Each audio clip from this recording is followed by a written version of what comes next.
Hola, Dolores. Hello, how are you? I'm good. Nice to see you. Nice to see you. It's a pleasure to be here Yeah, today. my pleasure. So, today my guest is Dolores Romero Morales. She's a professor in OR at Copenhagen Business School in Denmark. Her areas of expertise include supply chain optimization, data mining, and revenue management. Her work has appeared in a variety of leading scholarly journals, including European Journal of Operation Research, Management Science, Mathematical Programming, and Operations Research. Currently, she is editor-in-chief of TOP and an associate editor of Omega and Informs Journal on Data Science. Dolores has worked with and advised various companies, including IBM, SAS, KLM, and Radisson Edwardian Hotels. SAS named her Honorary SAS Fellow and a member of the SAS Academic Advisory Board. She currently leads the NeEDS project, which is funded by the European Union, with the aim to improve the state of the art in data-driven decision-making. Dolores, as I already said, it's a great pleasure to have you here. Such an honor. Muchas gracias. Thank you so much for accepting the invitation. ¿Cómo estás? How are you? I'm very well. It's summer here in Denmark. We have plenty of sun today, so it's always a good feature that I enjoy. Yeah. Well, in your Twitter account, it says, "In love with Sevilla, Betis enthusiast." In this case, of course, we're talking about the Real Betis, which is the soccer team of Seville, right? When this connection started? My mom is a Betis supporter. My granda was also a Betis supporter, so it runs in the family. Not every member of the family, but yeah, we are passionate about Betis. Even more, I'm very passionate about my birth city, Sevilla. Yeah. So you grew up in Sevilla. So I was born there, but very soon my parents moved to a flat in a village called Castilleja de la Cuesta. So this is a couple of kilometers from Seville. And it's one of these villages where most of the people will work in the city in Sevilla, and then they will have their home in the village. So yeah, we moved there very very early, and I have I've done all my life there until 25 years old, when I left for the Netherlands. Yeah. So. Wow, so it's been already 25 years you left also, because you were Yes, half a century. yes. So it's exactly the 28th of August 1996 when I moved to the Netherlands, and for my first half, my first 25 years, I was living with my parents, which is a very, very usual thing to do in Spain. Right. Yeah. So you mentioned your parents, but did you have any other influences while growing up? Well, I must say that one of the persons that I most remember is my grandma. So we did lots of things together. She was a very good cook, and my aunt too. So if I would visit my grandma, and she used to live with my aunt, I would do some cooking with her. So fried fish, this is something that we do a lot in the south of Spain.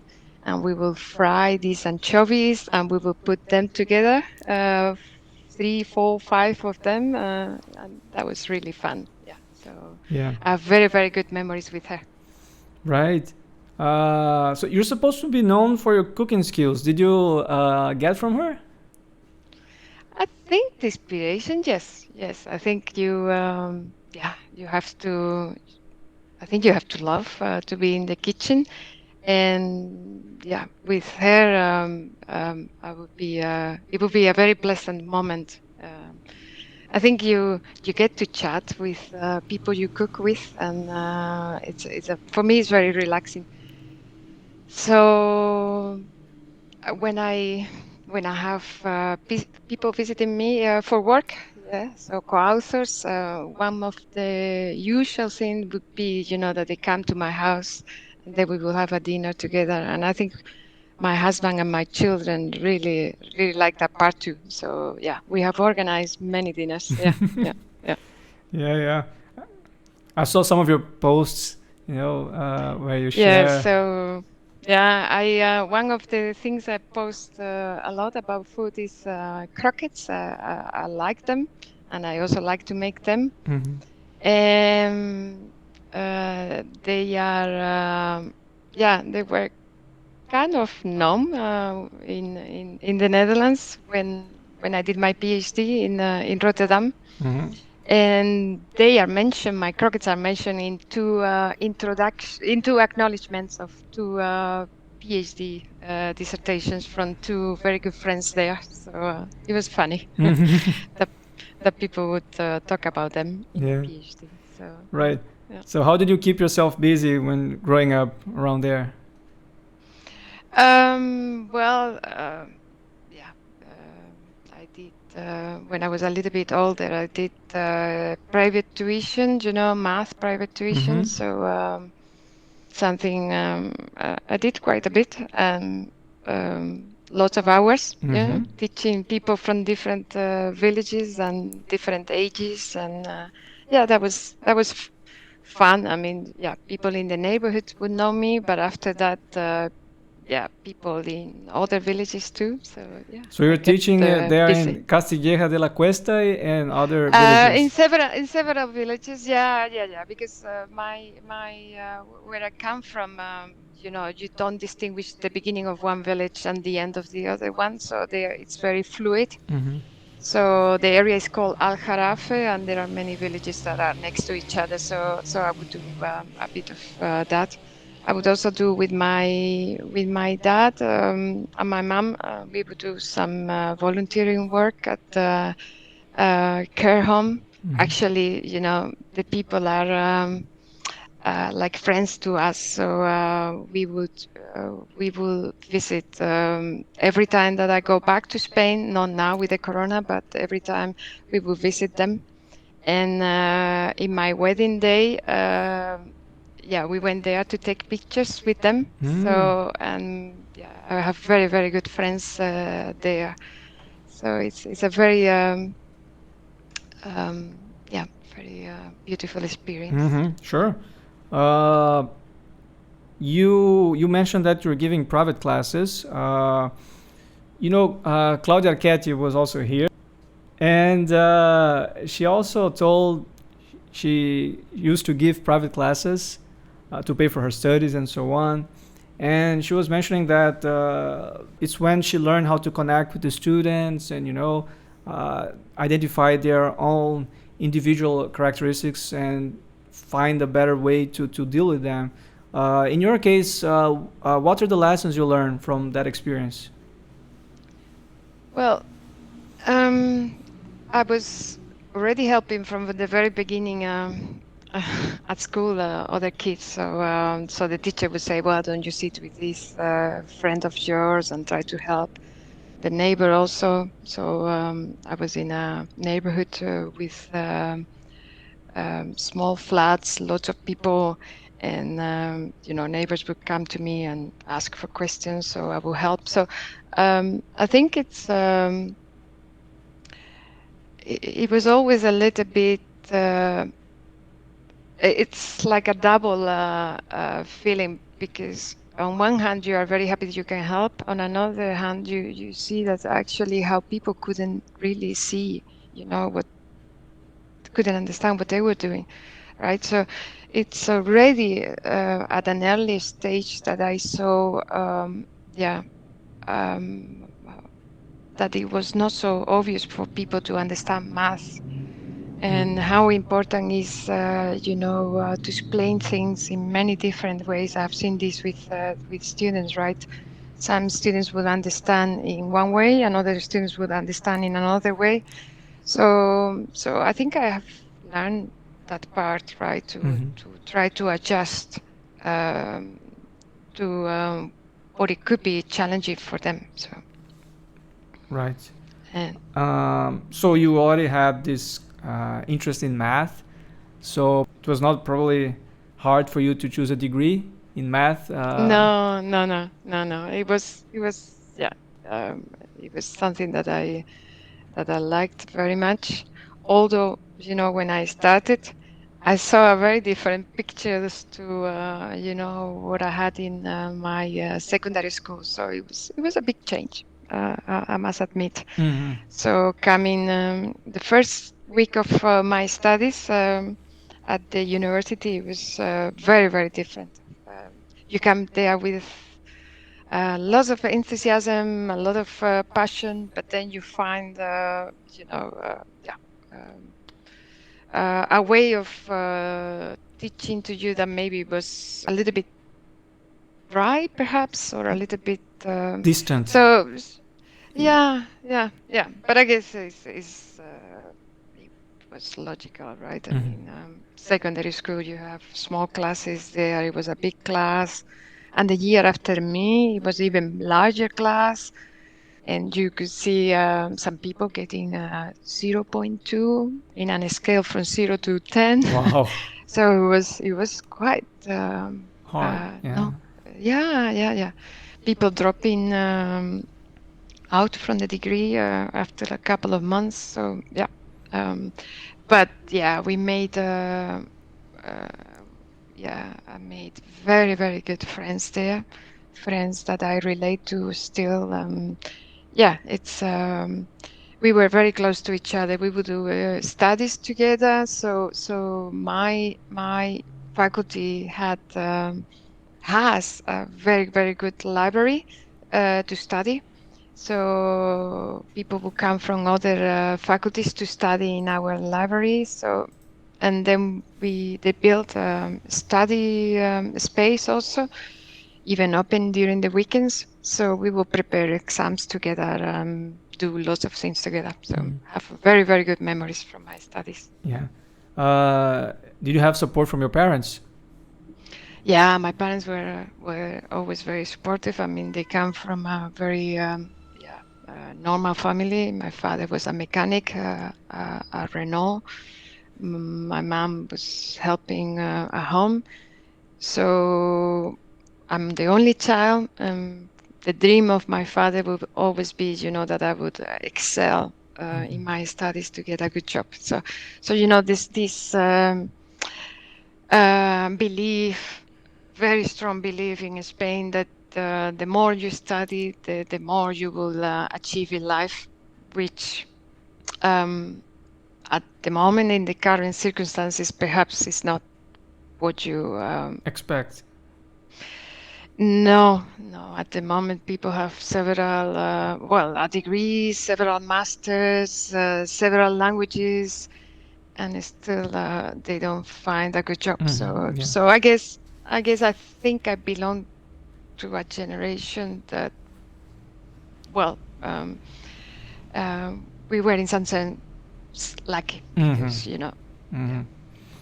So tell me more about the degree. I mean, it's math, but was 4-year, 5-year long? So it's the old system in Spain. Now it's different because of the Bologna Agreement, but this was the old system, and it was 5 years degree. It's what is used to be called in Spain the licenciatura. So 3 years of math common to everybody, and then 2 years of your specialization. I did statistics and operations research, and that was our studies. In Spain, it's common to put together statistics and or even the society is joined, right? Yeah. I've moved to different places, and in different places, OR it's at different say degrees. In our case, it's very common to find it in mathematics, right? Mm-hmm. And then together with the statistics, while in other places it would be more in engineering or in economics and so on. So yeah, but in Spain, the society, it's called Sociedad Estadística e Investigación Operativa. So actually, they always go together. Mm-hmm. Right.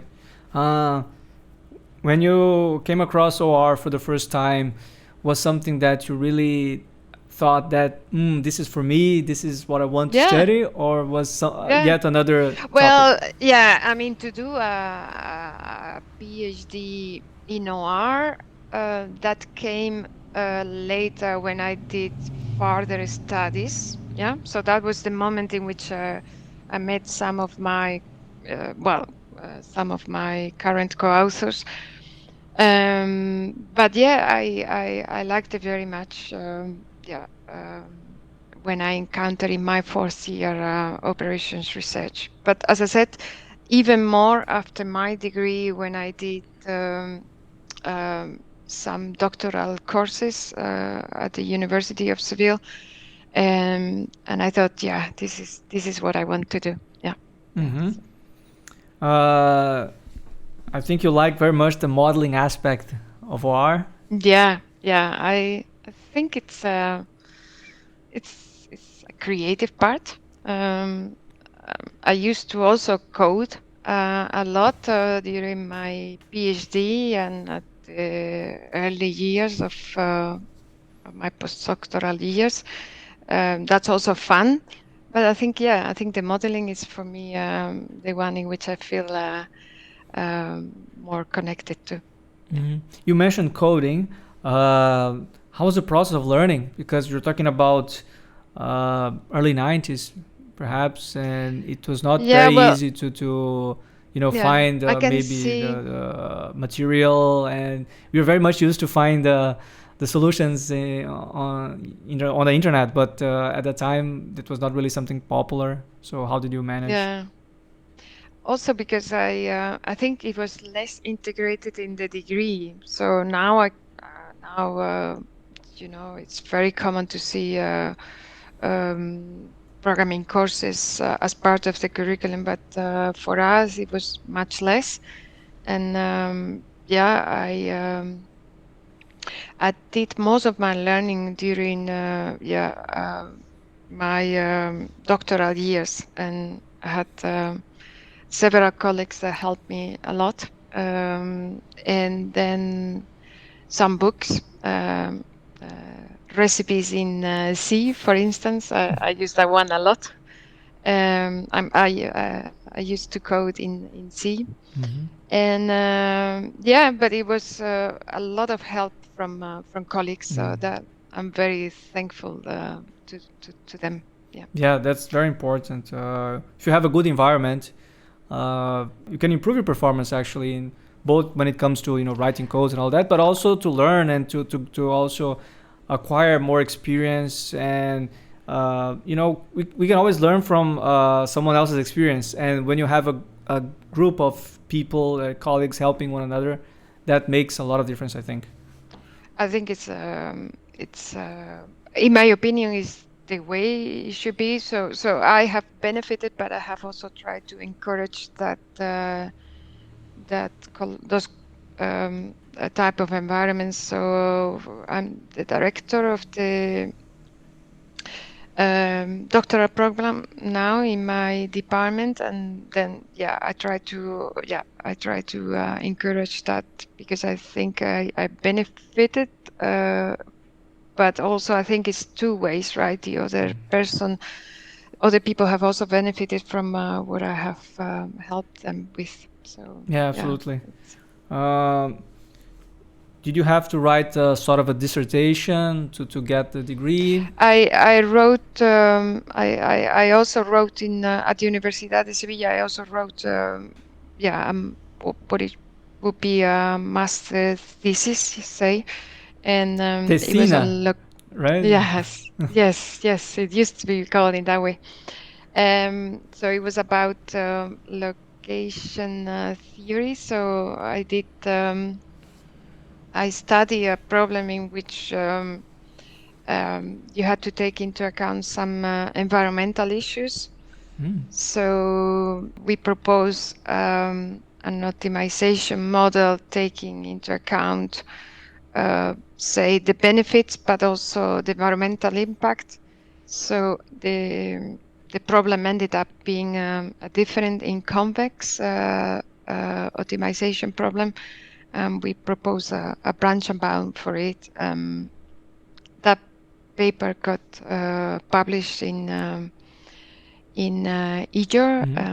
It was I presented it in the Euro Summer Institute. I attended in '96, and after that it appeared in EJOR. So yeah, Wow. so it was a very good experience. So I wrote it with Eduardo Conde and Emilio Carrizosa from the Universidad de Sevilla, and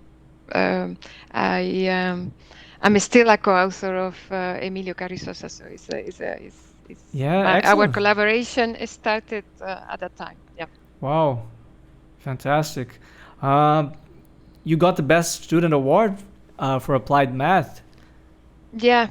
So as I told you, my specialization was statistics and OR, and that was so our studies were divided into pure math and applied math, and I won the award for the applied math. So it was, I think, very nice. To have that. Yeah. You did all your research work and your undergraduate degree without having a computer at home. Is that correct? Yeah. So I eventually I bought one, but that was at the very, very end of the studies. But it was not usual to basically have one at home. As I said to you, we were kind of normal family, so that was not an instrument that you would have at home. But you could make use of the facilities at the university. So yeah. You finished in 1994. Yes, I did. So you have the degree in your hands. And what did you do after that? Yeah, so what I did was to start some doctoral courses at the University of Seville. I did combine that with taking courses to be a teacher at secondary school. And I started to do a little bit of research also at the department. And that basically opened my eyes. I found it, that that's what I wanted to do. And I wrote a couple of papers during these 2 years. I also taught at the University of Cadiz, which is another province of the south of Spain. I did teaching at the business school there, and the business school was based in Jerez de la Frontera, so known for the sherry. That was combining, my teaching at the university, and in the afternoon, evening, working on my PhD. So that was fine. But then I attended this Euro Summer Institute in early summer 1996, and I met there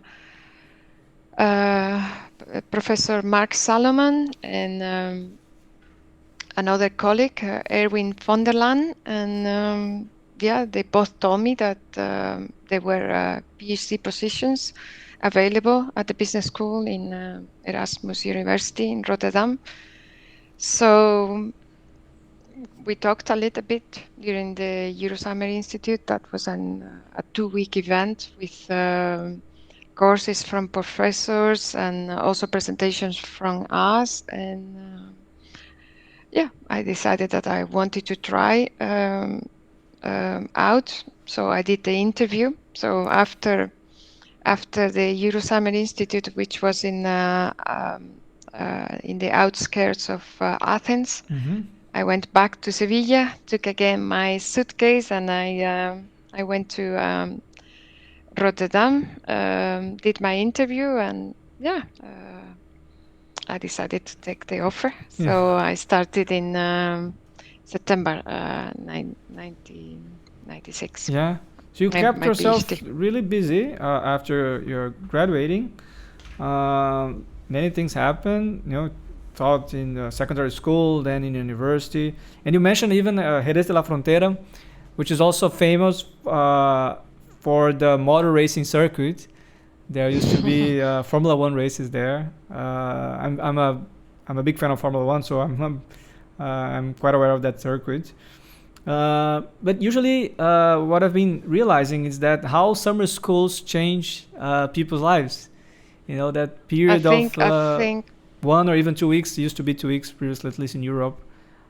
You get to meet many people, and that become friends for life. yeah. It changes life. So actually, this is one of the things I also try to cultivate in my senior role. So we organize modeling weeks. We organize events in which the junior colleagues can basically link to the senior colleagues in a relaxed environment and learn in that way. So yeah. You mentioned that you had to do an interview. How was your English at that time? Oh well, not at the level that it should have been, but on my defense, things have changed a lot in Spain. So we used to have, not a very good level on average. The country, I think it's changing a lot. Now you have the Erasmus program, in which during your studies you probably go abroad and then get exposed. In my case, my first exposure was actually abroad was actually that trip. So I mean, sorry, those trips I meant. So they went to the Euro Summer Institute and they went to the Netherlands. So yeah, it was challenging.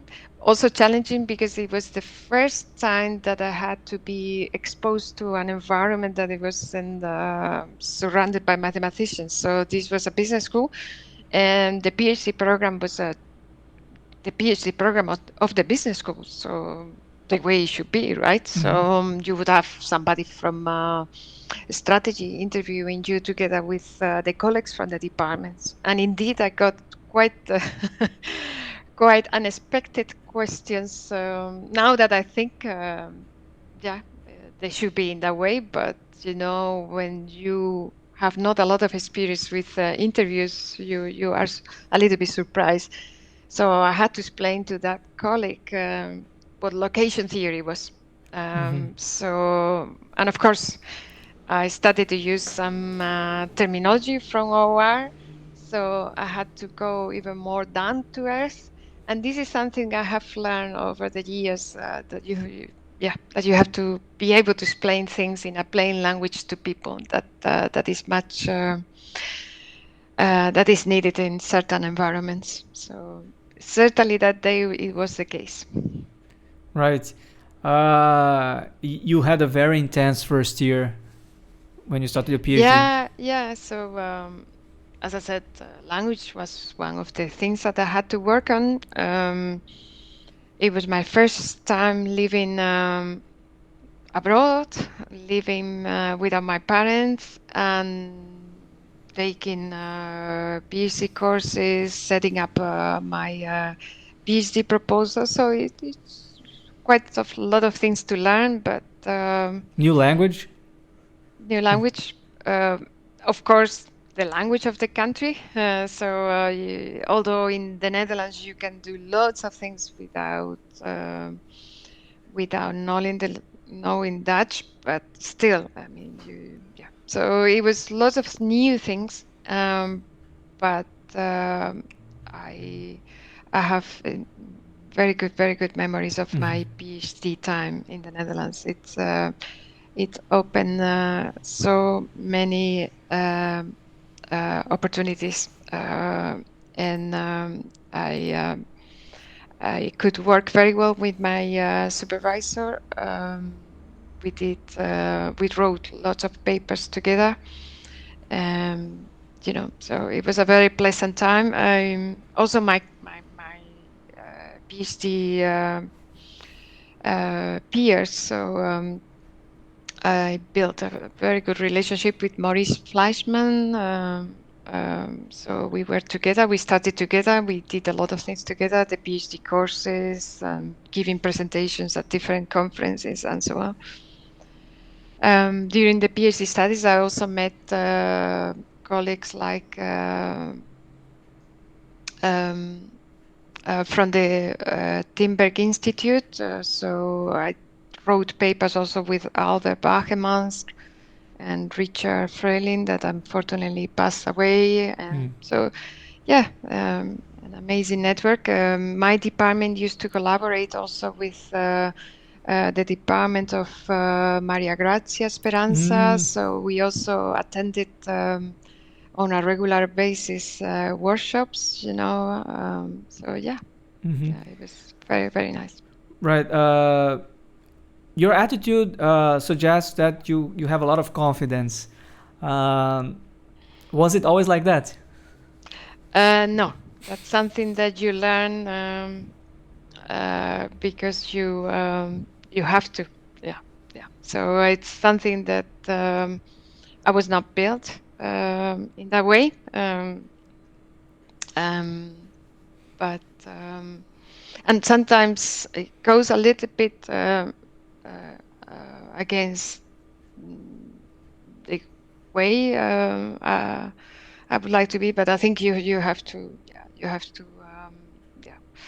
learn to be confident. I don't know whether it's the country I come from. I don't know whether it's the gender I have or whatever. But yeah. But I think you have to move in an environment in which sometimes it's a little bit competitive. So yeah. Right.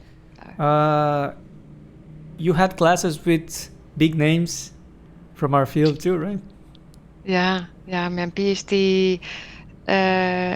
PhD courses in the Netherlands, you get them. You attend them in Utrecht. Utrecht is, say, in terms of train connections, is like the hub of the Netherlands, and so people from Eindhoven, Rotterdam, Amsterdam, Groningen, all the PhD students will go there every Monday to attend PhD courses. And I had, for instance, courses from Jan-Carl Lenstra. So yeah, it's an amazing experience, as I said. That to have that opportunity. So let's talk about your research work during your PhD. I know you worked on the GAP, Generalized Assignment Problem, which is a very classical problem in combinatorial optimization. And you made very important contributions to the problem, right? Yeah, so my PhD proposal was about a model arising in logistics, and so we saw that the underlying problem would be the generalized assignment problems, and those were my my first papers. They were on that problem. So we did an asymptotical analysis of the problem to generate challenging instances, or say to be able to control the challenge of the instances. And we published that one in Operations Research. And we also propose a class of heuristics for which we could also do some asymptotical analysis. We published that one in Discrete Applied Mathematics. And actually that was the paper, the first paper I presented in ISMP. So I studied in 96, and my first ISMP was in Lausanne. And I had some theorems to prove, and the conference was in August, and so it was a little bit of a challenge until the very last minute. But yeah, I did manage to have my proofs ready, and yeah, and it was a Off you went to Switzerland. Yeah. It was to see all these names, gathering there together, the ones that you would basically study in your PhD courses. That was amazing. So we had dancing there, and we had the celebration for the simplex method during that conference, and yeah, I saw Balash, many names. So it was an amazing experience. Yeah.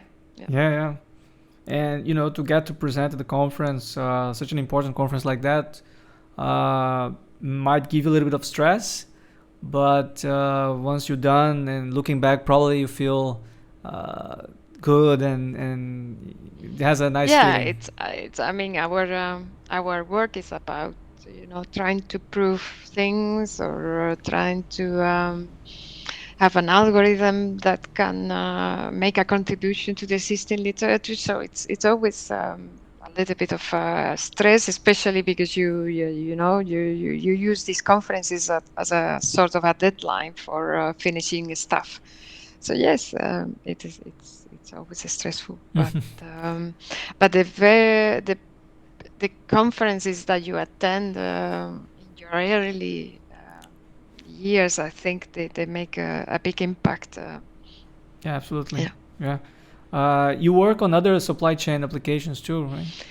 Yeah. So what we wanted to address, as I said in my PhD proposal, was the dynamic nature of the demand, and how to deal with that dynamism. What we did was to propose models in which we would take into account the different levels of the supply chain, and integrating these different levels, and modeling inventory at those different levels, but at the same time, the design of the network. So we wrote different papers, again doing some proposal of heuristics, also exact solutions. So I work on a branch and price. At that time, you basically have to code your column generation and your branch and price from scratch. And there I have a very nice collaboration with Richard Fleming at the also in Erasmus, and he taught me so many things about column generation. And again, this is the part of the job that is invaluable. I mean, those collaborations that you have with other colleagues, in which you have good papers, but you also have good relationships. So, and this is one of the papers I remember the most. Coding a branch and price is never easy, especially from scratch. And I can only imagine doing that in the late 90s. It's should have been really, really hard. So he basically had a lot of experience. So he used to work at Ortec. Ortec is one of the consulting companies in the Netherlands, but also it's a company that is very, very close to academia. and some of our well-known colleagues, they have collaborated with them. So from practice, he had a lot of experience. So I did a lot of learning with somebody that was very, very knowledgeable. So yeah. Yeah. You finished your PhD thesis in 2000. You got a prize for that. Yeah, so it was the beginning of ERIM. ERIM is basically an umbrella research institute in Erasmus University. So we were one of the very first cohorts there, and they started a PhD dissertation award, and I was one of the very first ones to get such an award. So again, it was nice recognition. Right. Yeah. You eventually learned Dutch. Yeah. So I arrived in '96, and I think I don't know. I think I started to learn Dutch around my third year. That's actually when you are young and when you are surrounded by the environment, learning a language is actually much easier. Now it's much more difficult for me. The brain is not the same, but yeah, I think I got a good level of Dutch, but it was also thanks to friends that were always helping there to correct you. People would always ask me, "Do you mind if I correct you?" And not at all. I think this is the way to learn a language. So yeah. Yeah. Sometimes it can be a bit unpleasant to be corrected all the time, but I think it's a part of the process. It's part of the process. It's a very different language from my own language, and some people in my class would be German, and of course this is much closer language, you know. But I think it was. I was very, very happy to learn the language. Afterwards, it was very useful because I'm married to a Dutch person, and my children they speak Dutch. And I speak Spanish to my children. So it makes much easier, you know, to teach these two languages to your kids, because my husband and I can also speak each other's language. So yeah, it's good. Yeah. Good. Yeah, absolutely. You quickly found a job there in the Netherlands after finishing your PhD. So I then moved to the University of Maastricht. This is the south of the Netherlands. So I moved there together with the group of Stan van Hussel, Anton Kolen, so people very strong in combinatorial optimization. So it was a very good move for me. An amazing department. Yeah, they were good to basically nurture you, but also to have a social part of it also. Yeah, it was also very good. Yeah. So we had 3 years. I was there. Yeah. Yeah, you got married during that period. Yeah. But then you left the Netherlands, right? Yeah. So my husband and I wanted to be in a different environment that has been.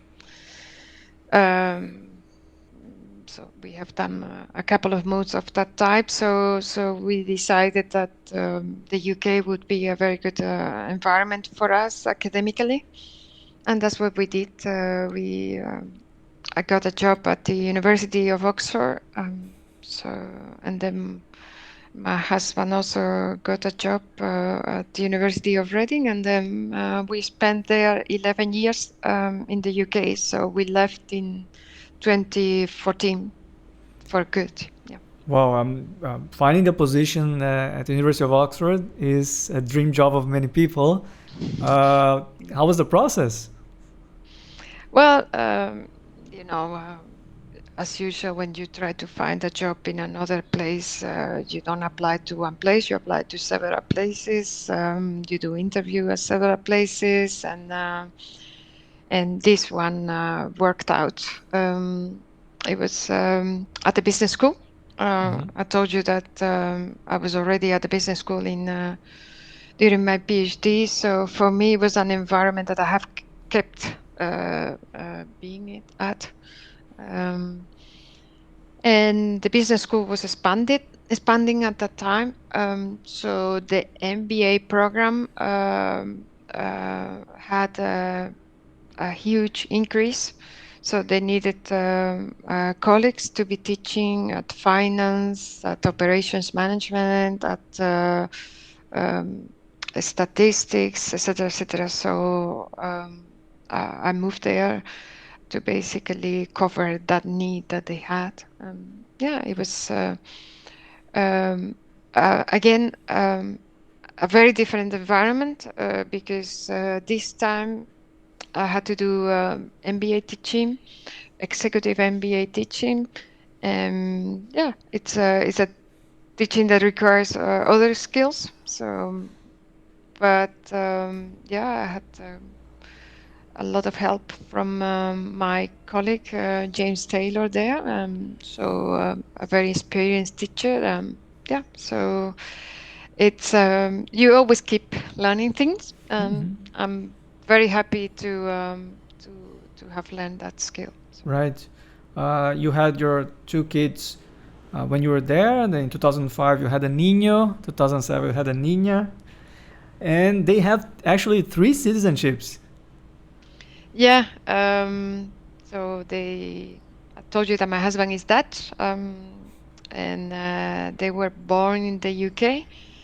In the UK, you don't get the nationality at your birth, but you can apply for it. So we did apply for it after 5 years, and yeah, they got 3 nationalities, and yeah.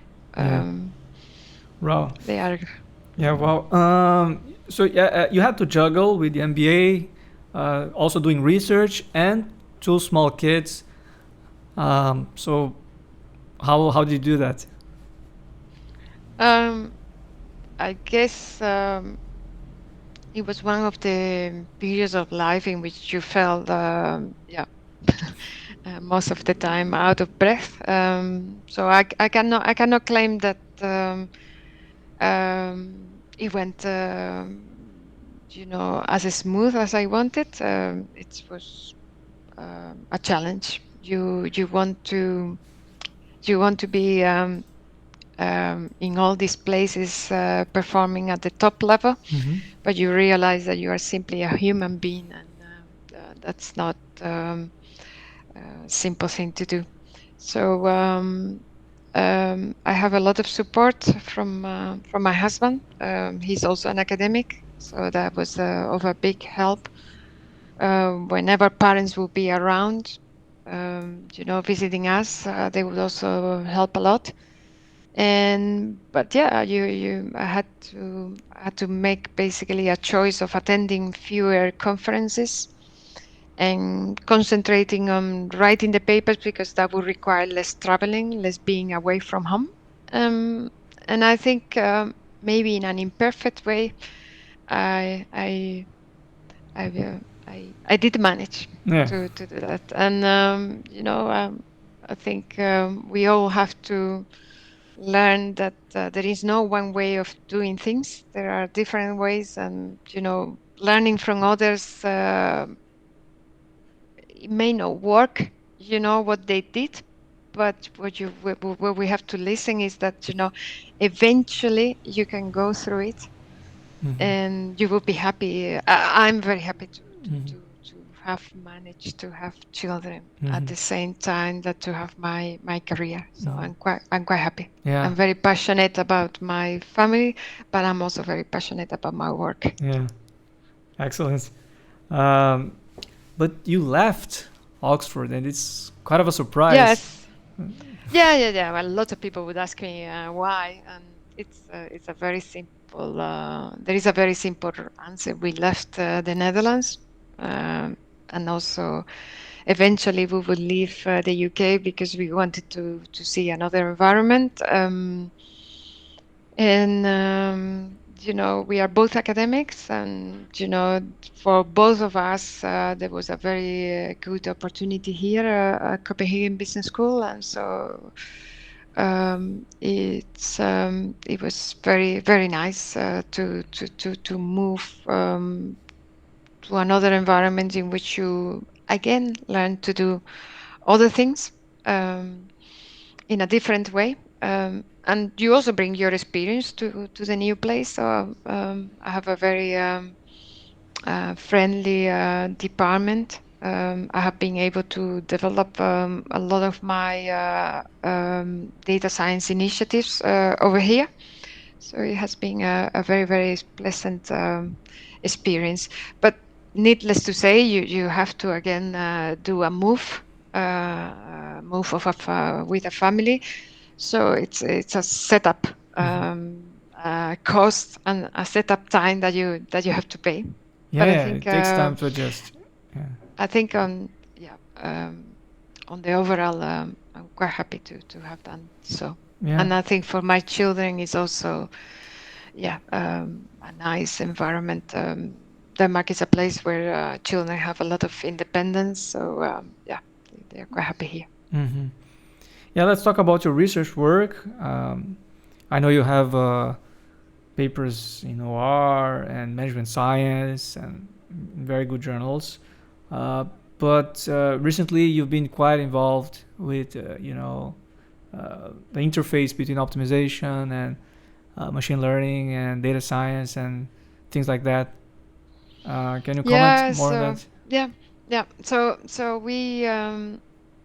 So with now a reader in Edinburgh University, Belén Martín Barragán, we started to get into this area of machine learning. So Emilio Carrizosa and I supervised Belén, her PhD dissertation, and we started to work on the support vector machine. Did some column generation there, for instance, and always with the view of trying to make the black box a little bit more gray. Yeah. So at that time, we would use not so much the word interpretability. Now it has become a big thing, but yeah, it has always been a little bit our agenda. So to make these tools a little bit more accessible to users that may not be so mathematically driven.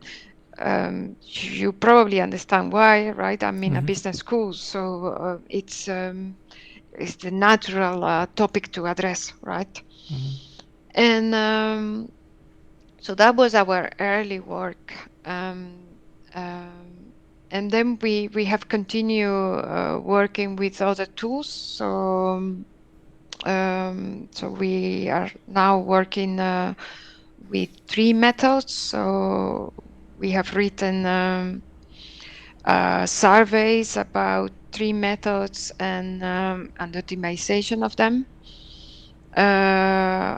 We are also working now on random forests. I'm trying to make them more interpretable. So yes, we do have a clear agenda. This is something also that the European Union is trying to pursue. So with the GDPR regulation, they also included some desirability to give users explanations if they are subject to algorithmic decision making. So it's something that basically requires more research, and we are very happy to contribute there. we do it through regular papers, but as I said, we also do it through a couple of surveys. We also wrote another survey on support vector machines. So yeah, it's an area in which we are happy to contribute also because it's important to make to clean a little bit the view that some people have about these algorithms. So every now and then they get to the news because maybe for grading secondary schools in the UK, you got an algorithm and these algorithms didn't take into account A, B, or C. So I always say to my students, it's not that the algorithm didn't take into account, it's that the person who built the algorithm didn't take into account A, B, C, or D. So it's the expertise of the person. So it's very important that we try to put the right words, when we talk about algorithms. So it's important that the citizen doesn't think that they are evil things. It's perhaps the use of them is that it may not be adequate. Since you've been working on this interface, are you more fond of using optimization to solve machine learning problems or the other way around? My expertise is basically using optimization to enhance machine learning problems. I know that there are other colleagues that they have been trying to turn around, and we have had presentations. We have an online seminar series, machine learning needs optimization, and we have had colleagues that they do that. They try to use machine learning to improve optimization solvers. But I think over there is still needs to be some more work, and even those colleagues they have claimed that in our seminar series. So yeah, but I think it's an important contribution, right? I mean, to speed up solvers. Right. Now, machine learning is very popular and all that, especially in recent years. But I think you worked in this type of applications since the 90s. And I assume that publishing this type of work was not really an easy task at that time. So machine learning, of course, has optimization behind it. And we have seen papers from classic papers from Mangasarian and other colleagues. But when we started to work on this in the 90s, no, it was not trivial to send this type of work to some of our operations research journals. Now it's different. Now you see departments in top journals like operations research and management science, devoted to this area. So at least this has been a big move, and this is what happens when you work in a relatively new area. If you are a junior person, well, it's a little bit of a challenge, because if your papers are not coming naturally into the top journals, then you don't have a lot of time, right? It's a 10-year track in which you are. So I can imagine that for it's not so appealing for junior colleagues to basically trying to be contributing to such a risky areas. But for us it has paid off. Now, as I said, it's more our papers are finding place in many of the OR journals. Yeah, you of course you are a role model when it comes to women in OR. You're very active. You, especially on social media, you have this big project you organize. You're always supporting junior and young female researchers from our field. But there is one policy that does not please you that much. It's that we need a woman. Well, Yeah. yeah. So, well, now at my work, I'm consider senior female colleague, and every couple of times, not many, but every couple of times I have to answer to people, when they say yes, we need a woman for this committee, or sentences like this. I don't like them. It's perhaps maybe it triggers me a little bit, but it's a sentence in which you could interpret that you just need a woman, right? Not a strong colleague, but it's just somebody. I know that they don't mean that, but I try to correct that language, so that people understand that we need a diverse committee, right? So we need men and women.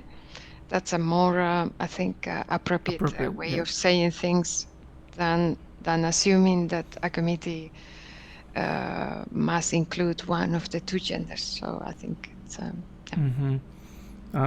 You want to talk a bit about wisdom?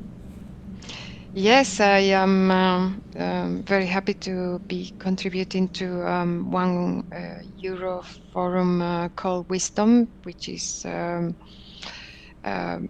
is trying to look at this need of promoting female researchers and giving them more visibility and helping a little bit to put a gender aspect in our OR field. So this initiative is led by Paula Carroll, and I joined, I guess, about a year ago. So I'm the rep of Denmark. And I also contribute to some of the committees, and we have this initiative, which is Young Women for OR. So this was there are 12 junior female colleagues who were awarded this title, and we promote them in different ways. So in Twitter, every month we promote one of them, but we do also through workshops, also during the Euro conference and so on. So it's it gets very close to what I like to do. I think one of the features I like the most when I do service to my community is to take care of junior colleagues. I think I'm quite happy to be part of this initiative, and I think it's needed. Yeah, it's brilliant. Yeah, sometimes you when you get senior, you get so busy, you have so many other problems, you have to deal with bureaucratic issues, and you have also to take care of other aspects of your career.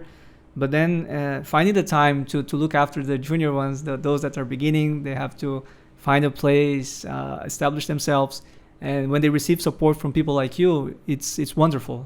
It encourages them and motivates them, and that's what we need, right? You recently became the editor-in-chief of TOP, which is the Journal of the Statistics and Our Society from Spain. How was the experience? Yeah, so I do this job together with Antonio Alonso from Universidad Rey Juan Carlos. So it's always two people co-editing the journal, and I think it's a good experience. It's a dynamic environment at the moment with some journals transforming because of the open access.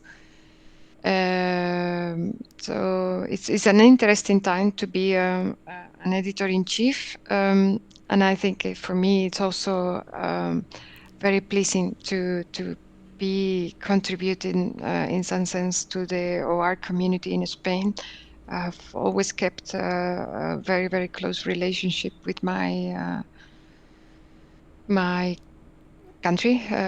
So been a member of the society since the very beginning, contributing to it in different committees, and now I'm doing this work. So I think it's good, and we have a very nice editorial board. Lots of suggestions of how to bring the journal a little bit higher in the rankings. Unfortunately, we really have to look at those things. Not that the rankings are always so important, but in this case, yes, it is important. We are there. Getting lots of ideas. Also working with the publisher, with the Springer, and trying to see how to give more visibility to the journal. So it's a nice job to do. Yeah, so you're basically all over the place. You mentioned Wisdom. You're editor-in-chief of an important journal. You're very active doing research. You are one of the main researchers behind the NeEDS project that is funded by the European Union, and you're going to be chair of the next Euro conference.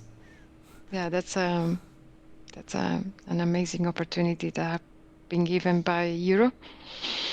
It's I would like to thank again Euro for giving me this opportunity. I'm very looking forward to the months that are coming.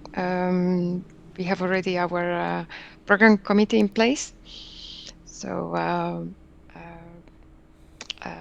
basically from different countries across Europe, trying to think also about gender balance, also having representation from different levels of academia.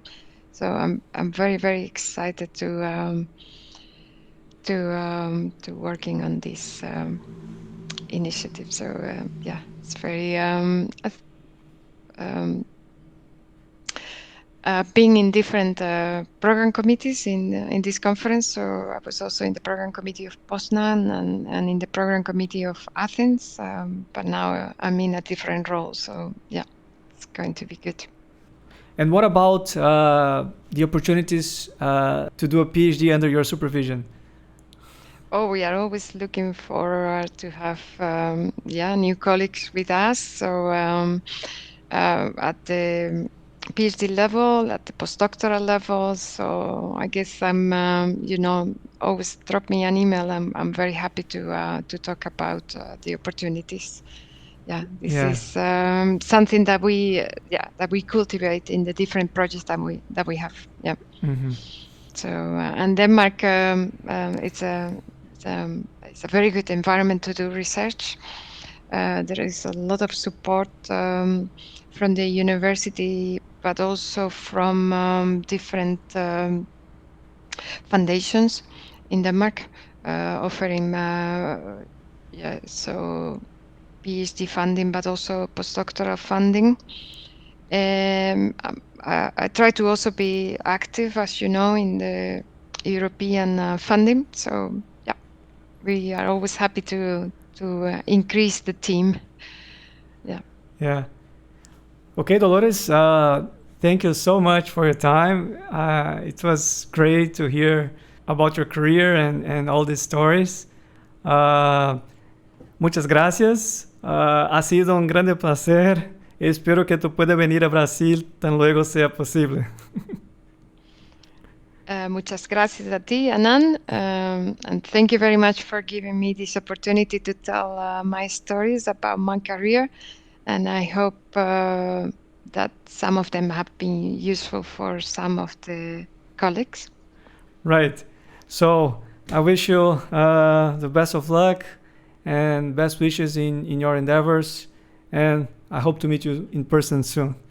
So I hope to be able to visit you in the near future in Brazil. And I wish you the best to your team.